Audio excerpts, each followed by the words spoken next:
ఒక్కసారి కొమ్మూరి గోల్డ్ కి కాల్ చేయండి. తాకట్లో ఉన్న మీ బంగారాన్ని విడిపించి మార్కెట్ ప్రైస్ కి వాళ్ళు కొనుక్కుని మిగతా డబ్బులు మీకు ఇచ్చేస్తారు. హాయ్, వెల్కమ్ టు మనం టీవీ.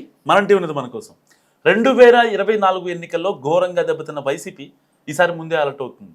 గత అనుభవాల నుంచి పాఠాలు నేర్చుకుంటూ విఫల ప్రయోగాలను ఇక పక్కన పెట్టాలనుకుంటున్నట్టు కూడా తెలుస్తుంది. తమ వారసులకు రాజకీయ రాచబాట వేయాలని కలలుగంటున్న కొందరు వైసీపీ సీనియర్స్ గత ఎన్నికల్లో ఒక ఎక్స్పెరిమెంట్ చేశారు. సో పార్టీ అధిష్టానాన్ని ఒప్పించి తమ వారసులకు టికెట్లు ఇప్పించుకున్నారు. కానీ ఫలితాలు మాత్రం పూర్తి రివర్స్లో వచ్చేసరికి ఈ విషయంలో హైకమాండ్ మళ్ళీ రీథింక్ చేస్తుంది. తిరుపతిలో భూమన అభినయ్ రెడ్డి, చంద్రగిరిలో చెవిరెడ్డి మోహిత్ రెడ్డి, మచిలీపట్నంలో పేర్ని కిట్టు, ఇలా బరిలో దిగిన వారసులందరికీ షాకులు తగిలాయి. అందుకే వచ్చే ఎన్నికల్లో అలాంటి ప్రయోగాలకు బ్రేక్ వేయాలన్న ఆలోచనలో వైసీపీ హైకమాండ్ ఉందట. కీలక స్థానాల్లో అనుభవం ఉన్న సీనియర్ నేతలనే బరిలోకి దించాలని కూడా నిర్ణయం తీసుకున్న సమాచారం. సో ఈ విషయాన్ని గ్రహించే కొంతమంది సీనియర్ లీడర్స్ మళ్ళీ యాక్టివ్ అవుతున్నారన్న మాటలు వినిపిస్తున్నాయి పార్టీ వర్గాల నుంచి. తిరుపతిలో వైసీపీ కీలక నేత భూమన కరుణాకర్ రెడ్డి గతానికి భిన్నంగా ఇటీవల యాక్టివిటీ పెంచారు. టీటీడీ సహా పలు అంశాలపై ఎప్పటికప్పుడు స్పందిస్తున్నారు ఆయన. దీంతో 2029 ఎన్నికల్లో ఆయనే బరిలోకి దిగేందుకు సిద్ధమవుతున్నారా అన్న చర్చ కూడా మొదలైంది రాజకీయ వర్గాల్లో. ఇదే సమయంలో మరో కీలక నాయకుడు పేరు నాని కూడా ఫుల్ స్వింగ్లోకి వచ్చేసారు. ఎప్పటికప్పుడు పార్టీ వాయిస్ రేస్ చేస్తూ తాను యాక్టివ్గా ఉన్నానని సంకేతాలు ఇస్తున్నారు. సో తాను పోటీలో ఉండబోనని, ఈసారి కూడా కిట్టునే పోటీ చేస్తారని, తాను జగన్ ఆదేశాల ప్రకారం పనిచేసుకుంటూ వెళ్తానని నాని అంటున్నా ఫైనల్గా ఏం జరుగుతుందో, జగన్ ఏమని ఆదేశిస్తారో చూడాలన్నది బందర్లోని వైసీపీ నేతల వాయిస్.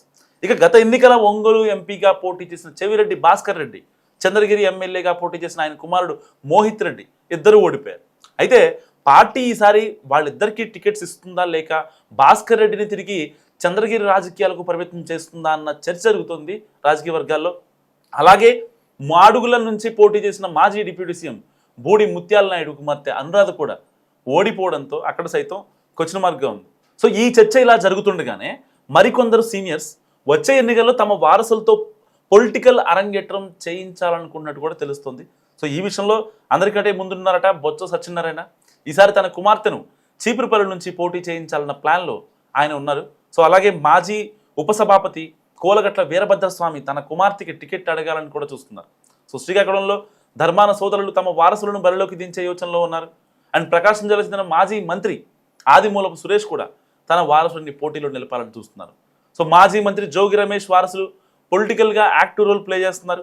ఇదే సమయంలో మాజీ మంత్రులు అంబటి రాంబాబు అండ్ కాకాని గోవర్ధన్ రెడ్డిల కుమార్తెలు కూడా అనూహ్యంగా పొలిటికల్ ప్రజెన్స్లోకి వచ్చేయడంతో ఈసారి వాళ్ళు టికెట్ రేస్లో ఉంటారన్న అంచనాలు ఉన్నాయి. కానీ కీలక స్థానాల్లో ప్రయోగాలకు వెళ్లకుండా తండ్రులే బరిలో ఉంటే మంచి రిజల్ట్స్ వస్తాయని వైసీపీ హైకమాండ్ స్థిరమైన అభిప్రాయంతో ఉన్నట్టు కూడా తెలుస్తుంది. ఇదే సమయంలో మరో ఆసక్తికరమైన వ్యూహం కూడా రాజకీయ వర్గాల్లో చర్చకు వస్తుంది. కొన్ని చోట్ల సీనియర్ నేతలను ఎంపీలుగా పోటీ చేయించి అక్కడ అసెంబ్లీ టికెట్ వారసులకు ఇవ్వాలన్న ఫార్ములా కూడా పరిశీలనలో ఉందట. సో దానికి జగన్ గ్రీన్ సిగ్నల్ ఇస్తారా లేదా అన్న విషయంలో మాత్రం ఇంకా క్లారిటీ లేదు.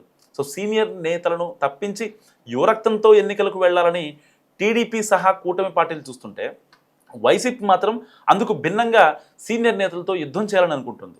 సో ఈ పరిస్థితుల్లో ఫైనల్ ఏం జరుగుతుందో, జగన్ ఎవరికి గ్రీన్ సిగ్నల్ ఇస్తారో చూడాలనుకుంటున్నారు పొలిటికల్ పరిశీలకులు. సో మీరేమనుకుంటున్నారు? ఒకవేళ 2029 జగన్ 2.0కి సహకరించాలంటే నిజంగా ఈ యొక్క సీనియర్స్నే ముందు పెట్టాలా, జూనియర్స్ వద్దా? మస్తుగా కామెంట్ చేయండి.